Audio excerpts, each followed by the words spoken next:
नाजरीन, drama serial दिले नादान की नेक्स्ट एपिसोड में हम देखेंगे कि नायाब बेचारी की ज़िंदगी तो परेशानियों से भरी हुई है, लेकिन ये बात भी समझ से बाहर है कि आखिर वो एग्ज़ाम्स देने की इतनी ज़िद क्यों कर रही है, जबकि उसका लास्ट ट्राइमेस्टर चल रहा है प्रेगनेंसी में। जब जावियार उसकी केयर कर रहा है, उसे एग्ज़ाम देने से रोक रहा है, तो उसी की सेहत की वजह से रोक रहा है, लेकिन वो भी ज़िद लगा चुकी है कि मैं अपना एक साल स्किप नहीं करूँगी। ठीक है, दुरे नायाब की सास को वैसे तो विलन बनाया हुआ है, लेकिन यहाँ पे जब वो दुरे नायाब से कहती है कि तुम्हें 7th मंथ में एग्ज़ाम देने नहीं जाना चाहिए, वहाँ तुम्हारे साथ कोई भी मसला हो सकता है, तो यहाँ पर तो उसकी सास की बात 100% ठीक लगती है। अब सास जब दुरे नायाब से कहती है कि अगर तुम वहाँ गई, कुछ मसला हुआ तो सभी लोग मेरे ऊपर ही बात करेंगे ना, ये सास ने भी ख्याल नहीं रखा। लेकिन दुरे नायाब अपनी सास को भी कह देती है कि आप परेशान ना हो आंटी, मैं अपने होने वाले बच्चे का और अपना पूरा पूरा ख्याल रखूँगी। आखिरकार ज़िद करके वो एग्ज़ाम देने के लिए जावियार को कन्विंस कर ही लेती है। शायद इस ज़िद के पीछे उसकी इंटेंशंस यही हैं कि जावियार उसे लो कॉन्फिडेंस की वजह से पसंद नहीं करते। अगर वो पढ़ जाएगी, उसके पास डिग्री आ जाएगी, तो वो इतनी कॉन्फिडेंट हो जाएगी कि जावियार के साथ कदम से कदम मिला के चल सकेगी। और आखिरकार वही होता है जिसका डर था। लास्ट पेपर वाले दिन दुरे नायाब की तबीयत इस कदर ख़राब हो जाएगी कि कॉलेज से जावियार को इमरजेंसी में फ़ोन करके कॉलेज पहुंचने के लिए कहा जाएगा और उसे बताया जाएगा कि आपकी मिसेस जो एग्ज़ाम देने आई थी, उनकी हालत बहुत क्रिटिकल है। अब जाहिर है कि मीडिया वालों को तो ऐसी खबरें बहुत फैसिनेट करती हैं जो ज़रा मिर्च मसाला लगा के पेश की जा सकें। तो जब मीडिया वालों को पता चलेगा कि 7th मंथ की प्रेग्नेंट लेडी एग्ज़ाम देने आई थी और वहाँ गिर के बेहोश हो गई है, तो सारा मीडिया कॉलेज के पास जमा हो जाएगा। अब वहां पहुंच के मीडिया को ये बात भी पता चल जाएगी कि जो लड़की बेहोश हुई है, दरअसल उसका ताल्लुक किसी बहुत ही आला ख़ानदान से है। लेकिन इस बात का पता अभी भी मीडिया वालों को नहीं चलता कि दरअसल ये लड़की शहर के नामी गरामी बिजनेसमैन जावियार की वाइफ और बिजनेस टाइकॉन गजनफर की बड़ी बहू है। लेकिन जब जावियार नायाब को लेने कॉलेज पहुंचेगा तो आखिर मीडिया वालों को ये बात भी पता चल जाएगी। फ़ौरन जावियार की तरफ दौड़ेंगे और पूछेंगे कि ये जो लड़की अंदर बेहोश हुई है, कहीं ये आपकी वाइफ तो नहीं। अब जावियार तो पहले ही मीडिया पर इस तरह की खबरें फैलने से बहुत घबराता है। जाहिर है कि उनका ख़ानदान शहर का नामी ग्रामी ख़ानदान है और वो बिल्कुल भी नहीं चाहता कि मीडिया में उनकी इस तरह की कोई भी बदनामी की खबर पहुँचे। जावियार तो अपनी तरफ से मीडिया वालों को यकसर इग्नोर करके वहां से निकलने की कोशिश करेगा, लेकिन फिर भी मीडिया वाले तो आखिर तेज़ नज़र रखते हैं। अगले ही दिन ये खबर आग की तरह पूरे शहर में फैल जाएगी और यूं ना चाहते हुए भी हर तरफ जावियार और उसकी फैमिली की काफ़ी बदनामी होगी। और दूसरी तरफ दुरे नायाब इमरजेंसी में हॉस्पिटल पहुंचने के बाद और ड्रिप्स वगैरह लगने के बाद होश में तो आ जाएगी और उसे ये भी पता चल जाएगा कि उसका बेबी भी अभी तक महफूज है, लेकिन उसकी वजह से जो बदनामी फैमिली की हुई है, उस बदनामी की भरपाई तो अब नामुमकिन है। दुरे नायाब के खिलाफ तो पहले ही सभी लोग थे और अब तो सबको सॉलिड रीज़न भी मिल गई है। जावियार भी इस बार नायाब को साफ कह देगा कि अब मेरी बर्दाश्त ख़त्म हो चुकी है, मैं मज़ीद तुम्हें बर्दाश्त नहीं कर सकता। अब मैं तुम्हारे साथ रहना ही नहीं चाहता। तुम्हें ज़िद थी ना एग्ज़ाम देने की, तो कर ली ना अपनी ज़िद पूरी।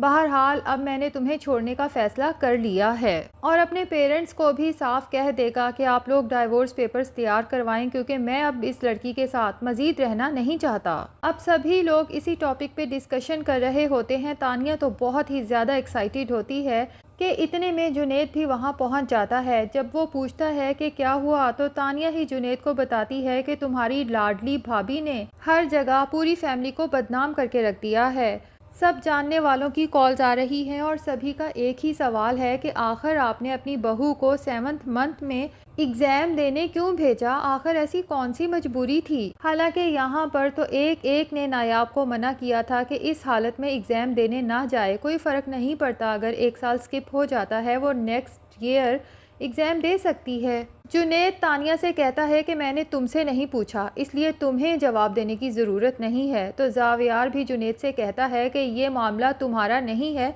तुम्हें भी इसमें इन्वॉल्व होने की कोई ज़रूरत नहीं है। और गज़नफ़र तो जुनैद को यहाँ तक सुना देते हैं कि तुम्हारी हैसियत ही क्या है, तुम्हें शहर में जानता ही कौन है। ज़ावियार की एक इज़्ज़त है, उसे शहर में एक एक बंदा जानता है। अब जाहिर है कि ज़ावियार जहाँ भी जाएगा लोग इसका पीछा नहीं छोड़ेंगे। पता नहीं कितने दिन तक ये सिलसिला चलता रहेगा।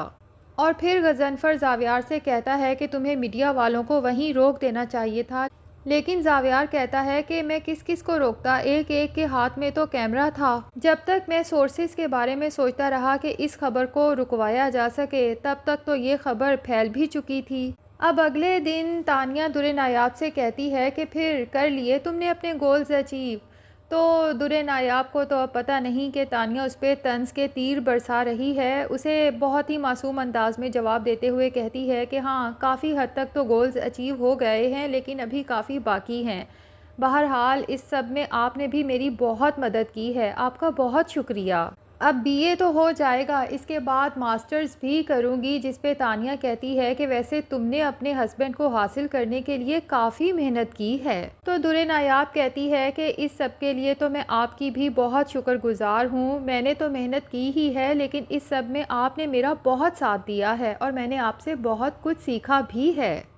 तो तानिया दुर्रे नायाब से कहती है कि अगर तुमने अपने सारे गोल्स अचीव कर लिए हैं और अपने शौहर को भी हासिल कर लिया है, तो अब मेहरबानी करके मेरे शौहर का पीछा छोड़ दो, उसके पीछे ना पड़ो। तानिया की बात सुन के तो दुर्रे नायाब हक्का बक्का रह जाती है कि ये किस तरह की बात कर रही है। तो तानिया कहती है कि मैंने बारहा तुम्हें जुनैद के साथ बैठे बातें करते गप्पे लगाते देखा है। तुम्हारा क्या ख्याल है कि मैं ये चीज़ें नोटिस नहीं करती? मैं घर में हर चीज़ को नोटिस करती हूँ। और फिर दुर्रे नायाब से कहती है कि बहुत ही चालाक लड़की हो, एक तीर से दो दो शिकार करना चाहती हो। तुमने सोचा होगा कि ज़ावियार अगर मुझे तलाक दे देगा तो उसके बाद मैं जुनैद से शादी कर लूँगी।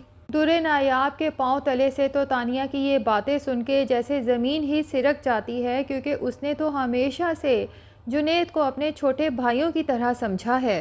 बेचारी दुर्रे नायाब तो दिन रात ज़ावियार के मयार पर उतरने की कोशिशों में लगी रहती है। उसे पता ही नहीं था, पहले ज़ावियार की माँ ने जुनैद को लेकर उसके ऊपर ये घटिया इल्ज़ाम लगाया और अब तानिया भी वही फजूल बातें कर रही है। हालांकि जुनैद ने सिर्फ भाइयों की तरह दुर्रे नायाब की हेल्प की थी ताकि वो एग्ज़ाम्स में अच्छे मार्क्स ले सके, और लगता भी यही है कि अब दिन रात की मेहनत की वजह से यकीनन दुर्रे नायाब इस एग्ज़ाम में टॉप करेगी। और फिर उसके बाद यही खबर मीडिया में आम होगी कि वो लड़की जो 7th मंथ में एग्ज़ाम देने आई थी और कॉलेज में बेहोश हो गई थी, उस लड़की ने पूरे शहर में टॉप किया है। और वो कोई आम लड़की नहीं, बल्कि इस शहर के नामी गरामी बिजनेस टाइकॉन ज़ावियार गज़नफ़र की मिसेस हैं।